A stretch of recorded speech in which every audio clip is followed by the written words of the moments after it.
Today's episode features a conversation with none other than Black Dave, a multidisciplinary artist, musician, and Web3 advocate whose work literally embodies the intersection of hip-hop, anime, and crypto. Black Dave is a true visionary and has been referred to as the Rick Rubin of Web3. He has been leveraging blockchain to create art that transcends traditional mediums, all while building a community around his unique vision.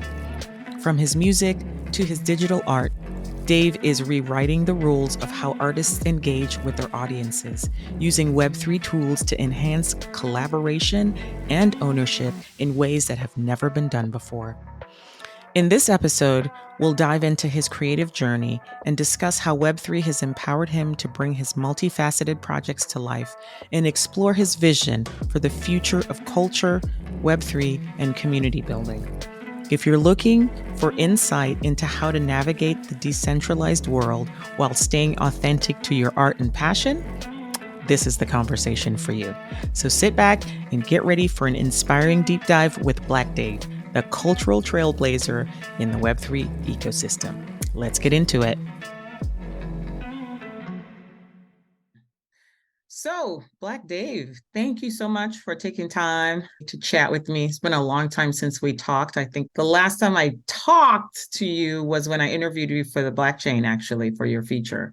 So I'm sure that a lot has happened in between then and now, but you were one of the few people who, when I was doing this podcast, I said, I gotta have Black Dave on, because from when I came into the space and I was listening to a lot of Clubhouse rooms before I even knew what you looked like, it was just your voice, you, Lady Phoenix, Natalie, and a bunch of other people that I recall just explaining what this technology is and what the possibilities are. So I wanted to get you on. I'm glad that you're here. Who is Black Dave and how did you get here to the wonderful world of Web3? So the way that I normally introduce myself is, I'm Dave, Black Dave in the streets. I like to describe myself as a creative person working at the intersection of anime, streetwear, rap music, sneakers. I came into Web3 sort of, I feel like it was like a long journey to get to it. I had heard about crypto long before into getting into it myself. I bought crypto for the first time in 2017. And around that time, I was hearing about crypto kitties, but I don't like animals, so why would I participate? And so I didn't get in on that. But I did buy crypto. My sisters and we each bought like a little handful. But since then, I've spent it all on NFTs and stuff. But let's pretend I didn't for the sake of responsibility. And so in 2020, pandemic time, early pandemic, so March, April, one of my friends hits me up. He's actually a Bitcoiner, but he was making a lot of money. He was doing a lot of things, lots of investments, blah, blah, blah. He was like, yo, have you heard about NFTs? I'm on this website called Nifty Gateway. I'm making money hand over fist. Like, you should make NFTs. And one thing I think about that time period was you could buy multiple copies of a single artwork. Nifty Gateway eventually made it so you can only buy one copy of each artwork, especially like a really popular artist. But it wasn't like that at the time. He was like, yeah, you should make it. I went and looked at it and I was like, oh, I don't do 3D art. And then I was like, I'm going to keep doing whatever I'm doing. So I didn't get into NFTs then.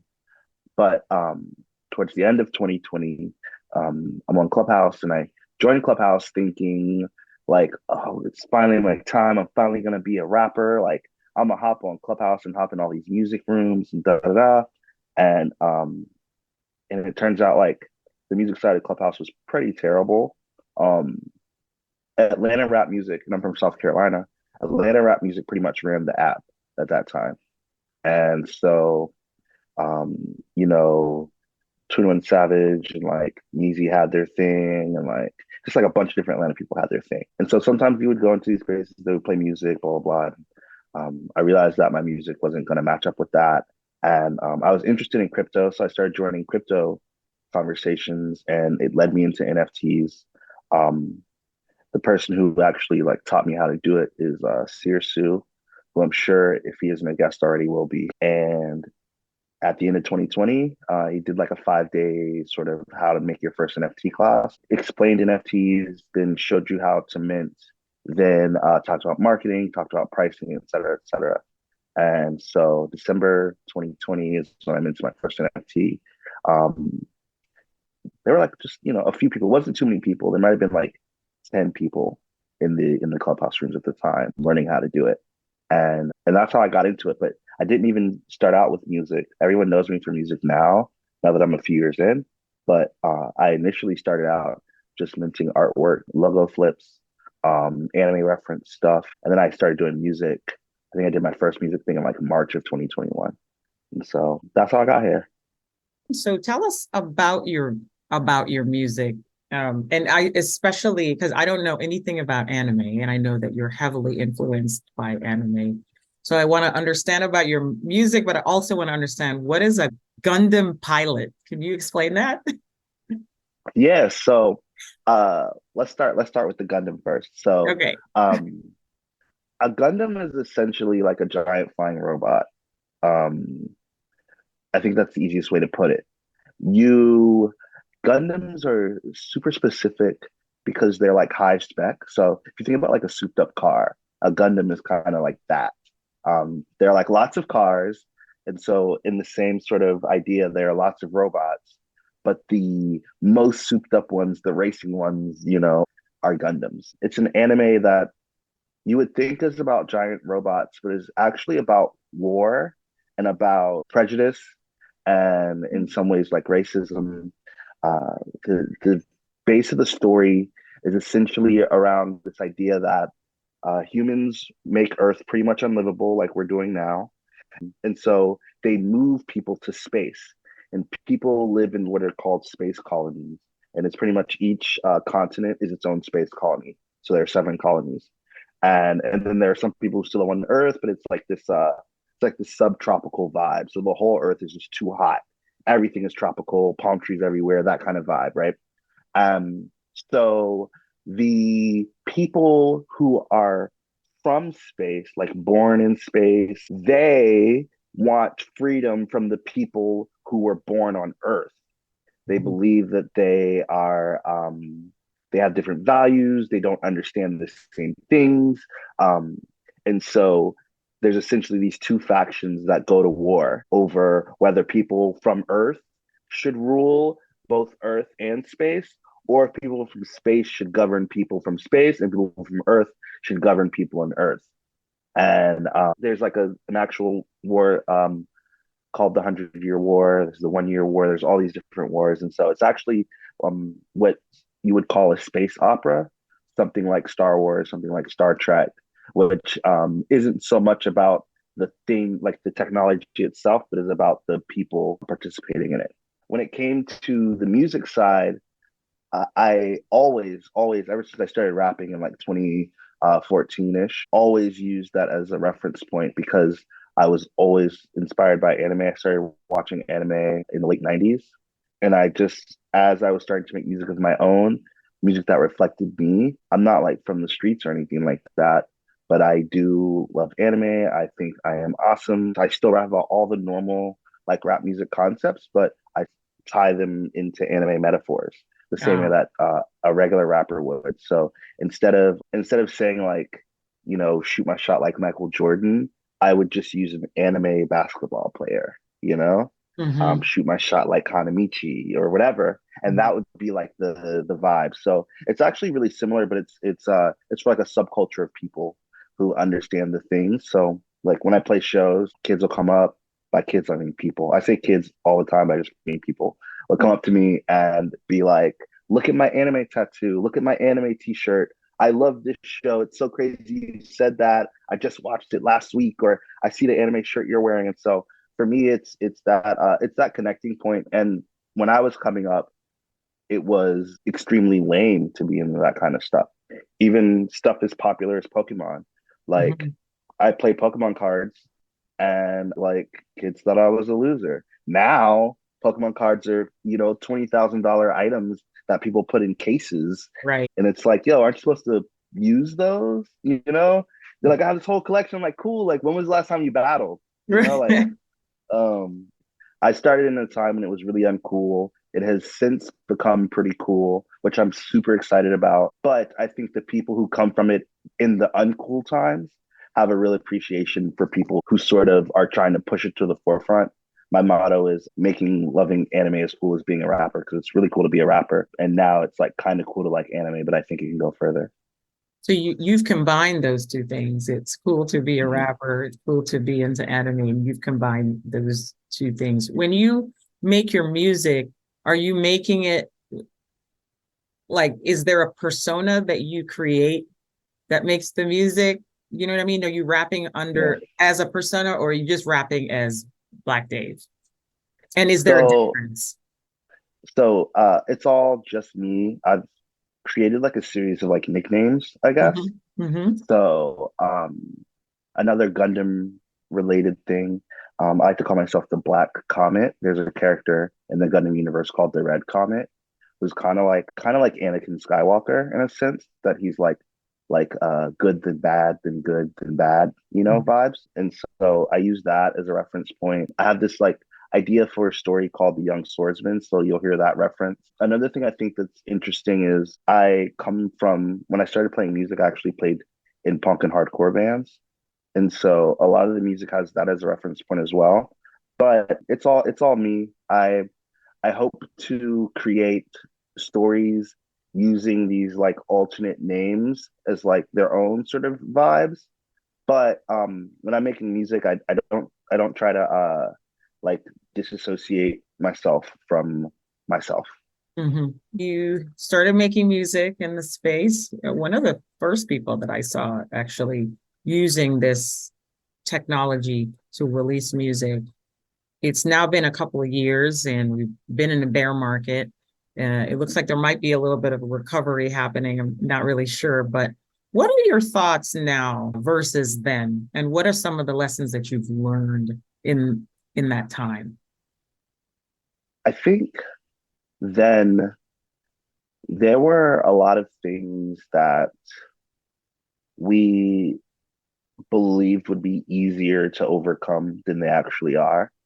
I think there was this belief that we could change the music industry instantly, that there was this belief that if you could get 50 people to like your music, you'd be set.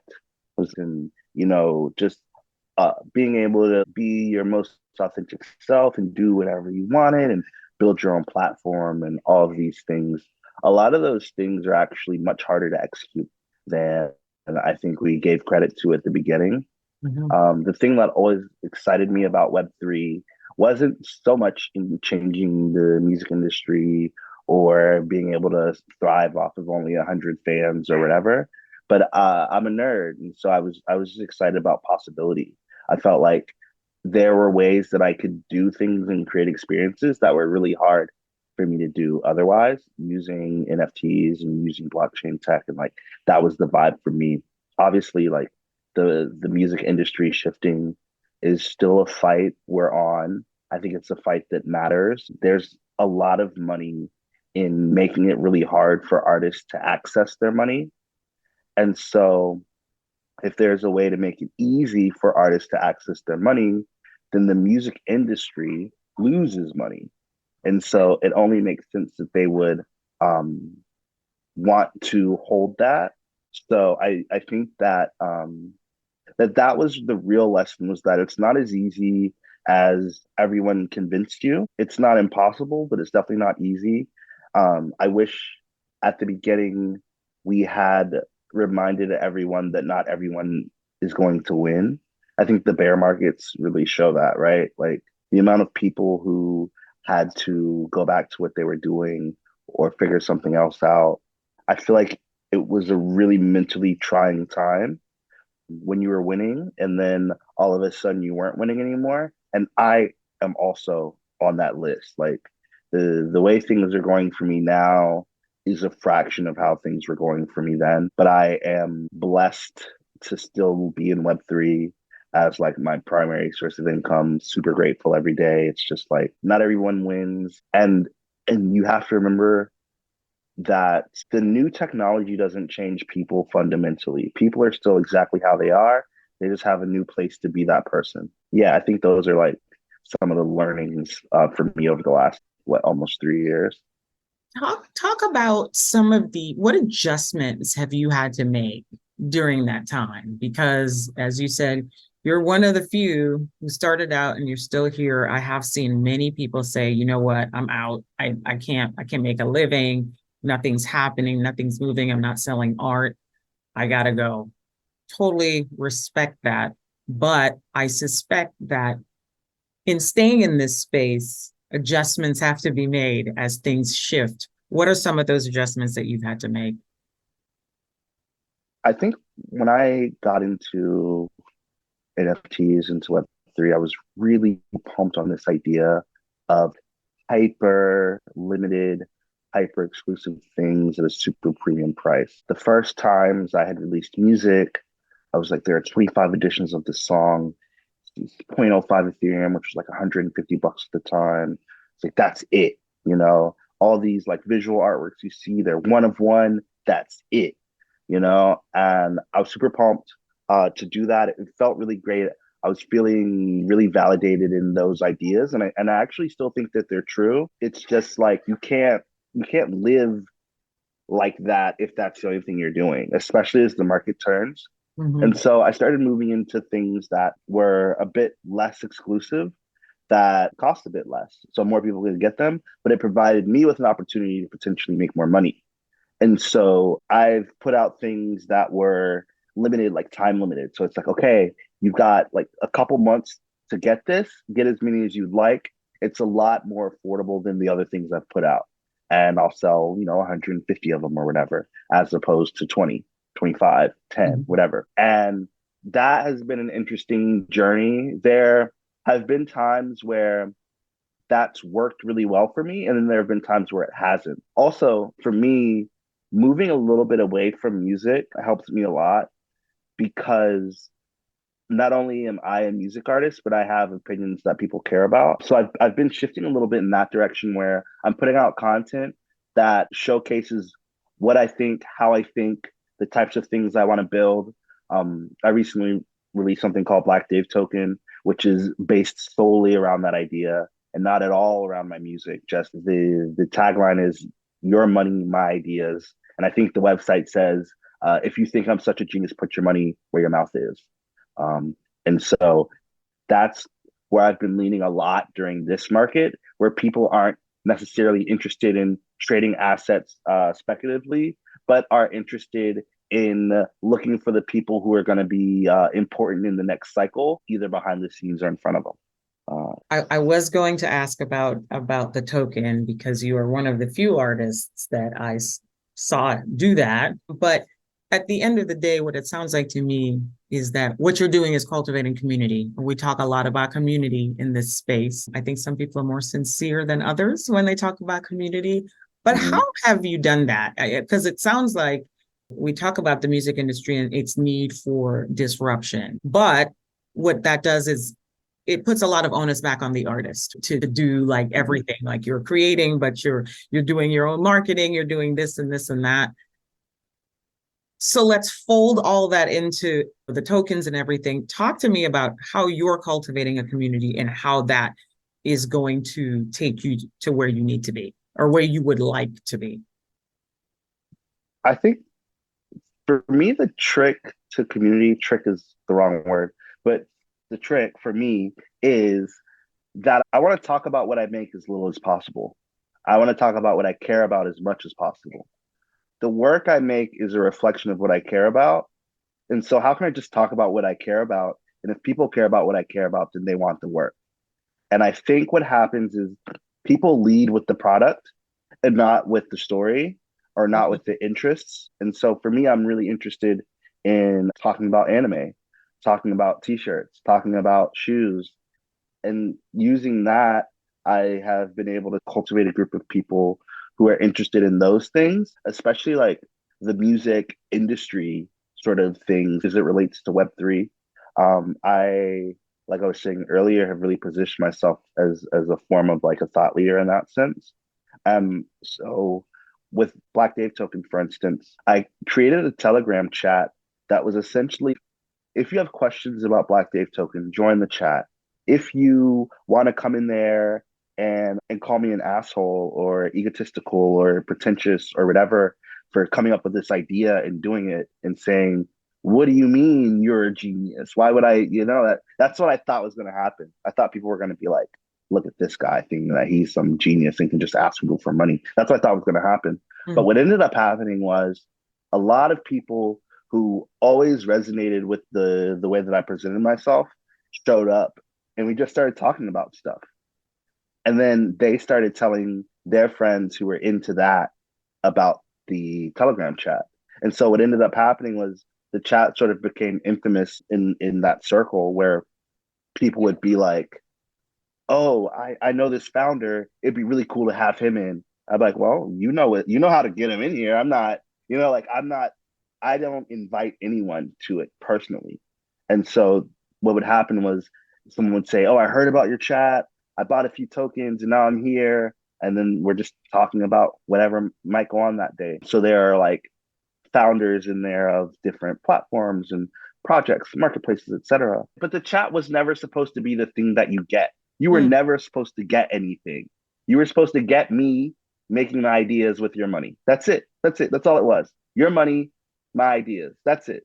And so it's such an interesting chat, such an interesting community who all somewhere down the line relate to me. And so when talking about community, I think me never putting the product first and always putting the things I cared about first allowed me to exist in spaces like us as authentically as I want, and with people who resonate with what I'm doing and genuinely want to see me be great. They don't care if I'm cool or not, which I am cool, but they don't care. And that's something you can really tell about your community is like, do they want you to win so they can win, or do they want you to win so you can win? And I think I've cultivated a community that cares about if I win and not if they win, because I think, Black Dave Token especially, there's no utility, there's no story, there's no like IP, there's nothing. And so people who are actually getting that token just want to see me win. And I feel like that's like the foundation of a really strong, authentic community that could potentially take you anywhere you need to go. And so, yeah. So is there a plan though to add utility or any of that? Or is it just, it is what it is, and you just want people who believe in the vision and that's it? Or are you planning to add more to it? So I am planning to add more. The initial plan was not to add more. What ended up happening was the chat became this sort of valuable space. And there are about 100 people in there right now.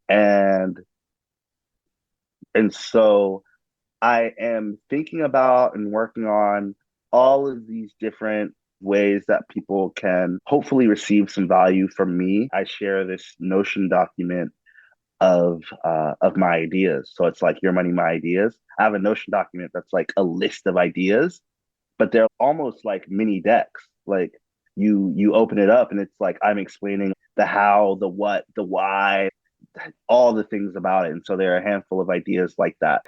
I created a strategy guide, the Black Dave Token strategy guide, and the V1 is out. And so I'll make a V2 of the strategy guide that aligns with all the new things that I'm adding, all the value that I hope to bring to everyone. I think the hardest thing about value as a creative is knowing what the other people actually want, because I know what I want you to want, but that doesn't mean that that's what you want. And so I'm just trying to have conversations with everybody who's like really active and see what they're interested in. Artists. Now you can stand out in Web3 with Art Scout International. We provide personalized representation that amplifies your voice and connects your work to collectors who truly value your craft. Let us help you reach the audience your art deserves. Elevate your presence with Art Scout.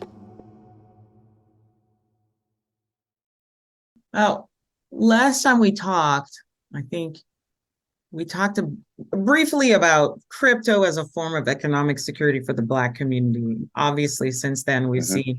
we've seen a bit of a downturn. I guess I want to know, do you still hold those views, and have they changed at all? Yes, but like, especially in America, financial education never came for us.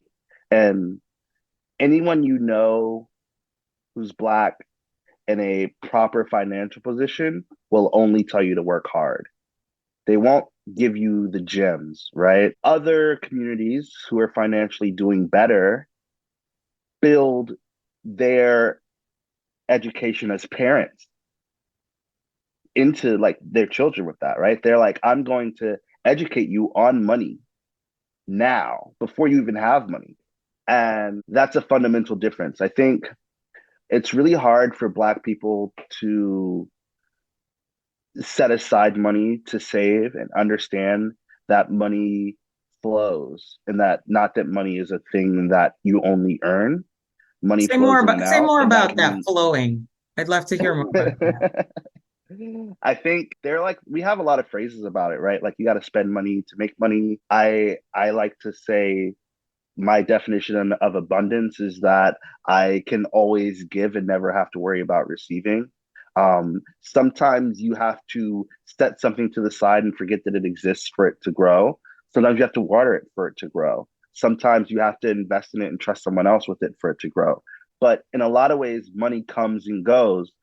I believe that crypto is one of those things that will grow. And I think just looking at and understanding all of those things is super important. But financial education just never came to us, you know? And so we're having to teach ourselves.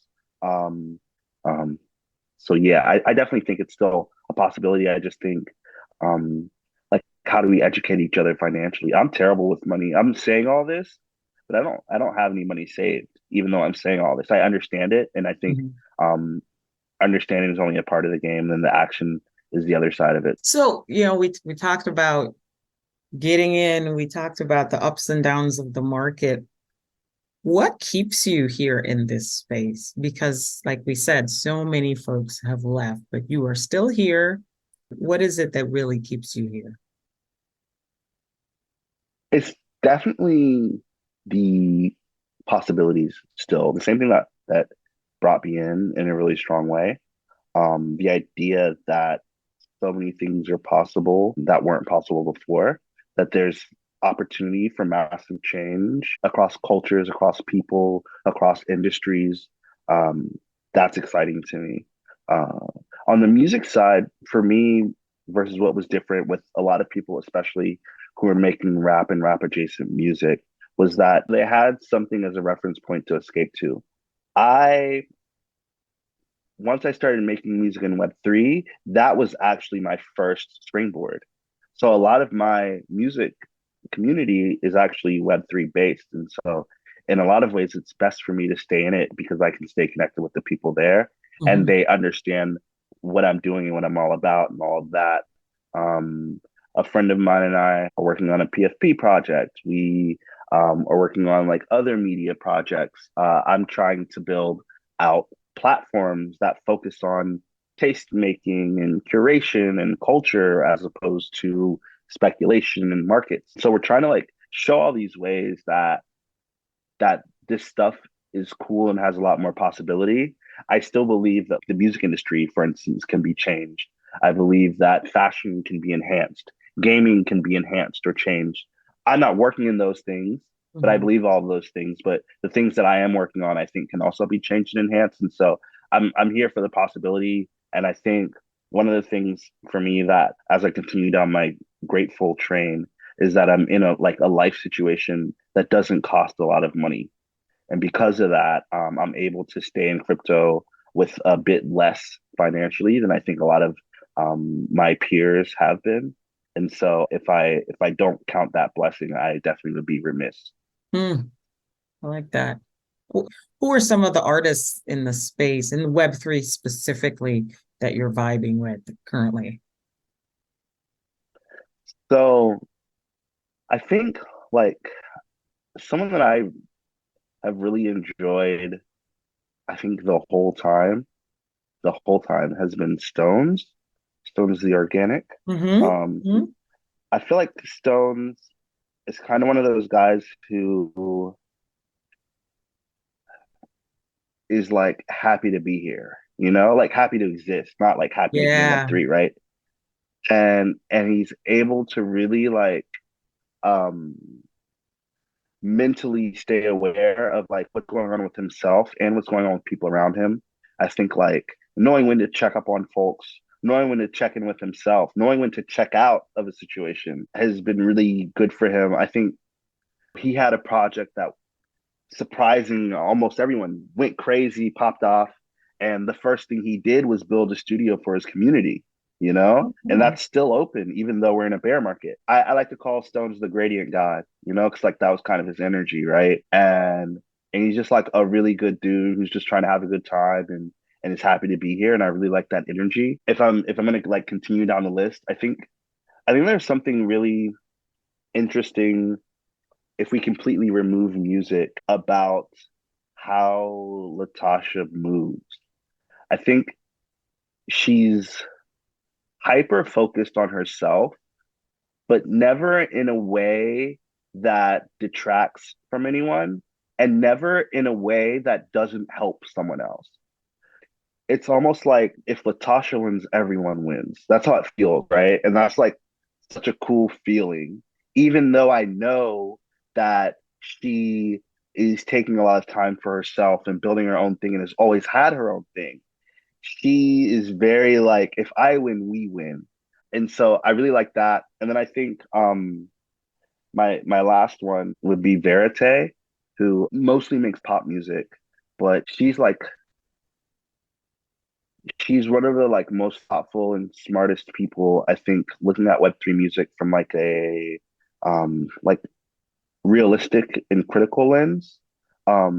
She is very like music is my business. She's been an independent artist moving independently as her sole thing for almost a decade now. She's on tour literally right now.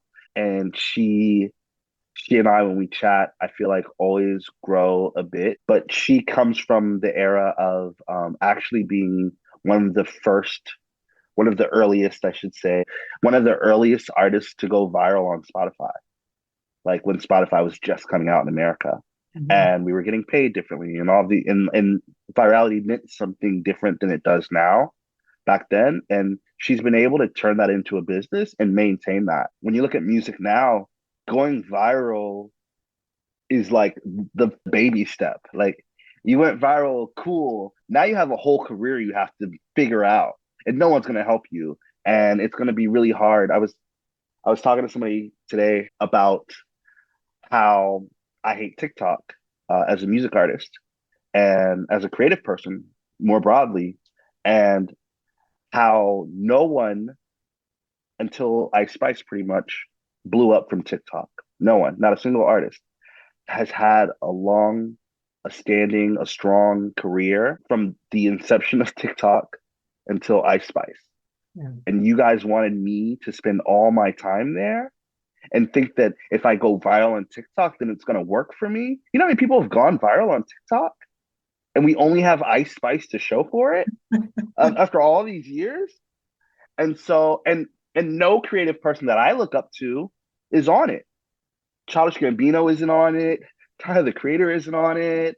Virgil Abloh wasn't on it. Like, how am I? I'm supposed to be going to a place where the people who inspire me are not there. So yeah, I know you didn't give me a number, but I'm only naming three. I'm stopping That's there. okay. That's okay. Now, I want to flip that question over and ask you, who are some artists who are not in Web3 that you think would benefit from moving into this space? One of the things that's going to be really important to change the music industry, and I promise starting with this, we'll get to where we're going. But one of the things that's really important to change in the music industry is that legacy acts who are outside of their record deals start working with us to change the music industry. The only people who can change the industry are people who are free from record deals. Otherwise, they aren't in control of enough assets to take advantage of it. So the most obvious example that we've all been looking at is Taylor Swift and the Taylor's version movement, right? Her whole catalog was swept up from under her and sold. Um, but then she just went and re-recorded all of her music and created incentives for people to listen to those versions instead of her original versions, which is an insane sort of strategy. People like her are going to be the ones that you're looking for. I was doing a chat with this one platform yesterday, and they had asked me about an underrated, underappreciated artist from like a time that inspired me, and I had brought up Wale, the rapper. Wale is just as good of a rapper as anyone from that time period. He's just as good as J. Cole. He's just as good as Kendrick Lamar. He's just as good as Mac Miller, Vince Staples, Schoolboy Q, all of them, right? He's just as good as all of them. He I think just a lot of things happened that it didn't work out for him. But if and when he gets to a point of independence, someone like him is wonderful for this space.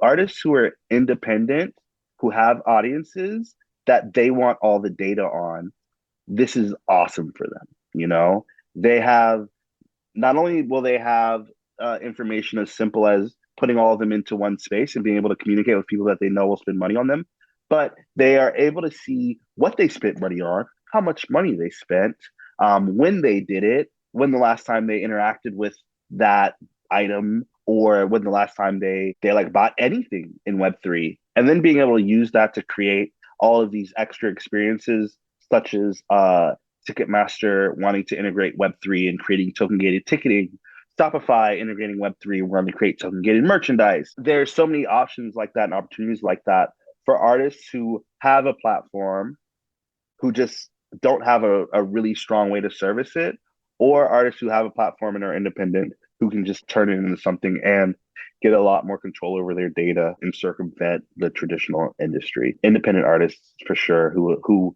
were probably previously signed and made it out of their deals. I think they're like some of the best cases. And we have to play both sides, because so much of our value is going to be based on what we do outside of Web3. And because these artists that I'm talking about have already built value on the other side, when they enter, they can use that as the springboard and be like, yo, you remember me? I did da da da da da. And I think that's going to be super helpful. It's why Snoop Dogg does so well in Web3, because he had a strong foundation to stand on. And so those are the types of people. I know you're hosting spaces and stuff with Aspen NFT, and I wonder if you could just share a little bit about what you're doing before we wrap up. Yeah, so I'm doing a ton of stuff with a ton of platforms. Um, I'm working with a platform called Pools, um, with the zeros, so P00LS. And I created a social token with them for anyone who has my NFT. I'm actually releasing stickers very soon that you can buy with the token. This is just like a test to see how buying and selling products using the social token goes. I worked with Aspen. We just dropped these acrylic posters. They're about the size of a record that you can pay for with regular money or crypto, but as a possibility of being able to play a show and have people buy stuff online and then still get it shipped to them. So thinking about like, if I'm playing a show and someone wants a shirt, I can say, yo, instead of carrying the shirt, like buy it here and we'll ship the shirt to your house, kind of thing. It stops me from having extra merchandise. It allows the people there at the show to continue to enjoy the show without having to carry a shirt, carry a poster, carry a record, carry whatever. So the first thing I dropped with them was a poster. I, of course, have Black Dave token going on. And I would say low key, those are the main things. I've got some NFTs still out. I'm working on the PFP project that I was referencing earlier with my friend. It's called Project Pharaoh. We haven't announced it yet, but the website is live now at projectpharos.xyz. We don't have a date for minting or anything like that. We're just following the market, but we are ready. So whenever the time comes, we'll be moving quickly. And it's an anime, streetwear, rap music, sneaker culture in like inspired PFP project that we hope to create experiences and products focused on those things. On the culture front, like a lot of PFP projects that exist, they don't have a culture before they release, right? They have like pictures, they have a little lore or whatever, a little story of the pictures, but they aren't about anything before they release. So Mm. for us, we're really interested in being about something before we release. So we like rap music, we like fashion, we like streetwear. If you come in our Discord server, we're talking about Jordans. If you come in our Discord server, we're talking about music releases. We've got a Spotify playlist of the latest rap music that came out. We do stuff like that, you know? I think that that's one of the biggest problems that we're facing in Web3 is that we are creating things that have no culture, and then we're asking people without culture what the culture is. And so we're trying to like do that in reverse and say, hey, we got the culture, and if you want to learn about this culture or if you care about this culture, this is where you should go. And so those are the main things I'm working on right now. I'm just hyper focused on um, trying to build better experiences for everyone here, trying to build better experiences for myself, and hopefully be able to afford to buy cool cars like some of my peers in Web3. Well, it sounds like the secret to your success in Web3 is diversifying. You've got so much going on. It's amazing to watch, and it makes me even more appreciative of you taking an hour to chat with me. In sum, Black Dave, tell me what culture means to you. Um, I've been making these presentations about all these different topics, and I have one that's actually focused on culture. It's titled right now "Web3 has a culture problem." I say that culture is context plus content, and what I mean by that is that if you have culture without content, then you probably have something that's highly contextual, but there's no way for people to experience it. And if you have culture minus context, then you just have a bunch of content that means nothing. But I believe that if you have the proper combination of context, so if something is properly contextual in whatever space it's in, and you have content that represents that context, that's where culture really comes from. So, like, if I had to give an example, for instance, I think a lot of Air Jordan culture comes from the context of Michael Jordan and the content of either the games or the shoes in specific, right? The shoes are the content and Michael Jordan is the context. So there's, for instance, a shoe called the Bread Jordan 1, Black Bread, BRED, bread.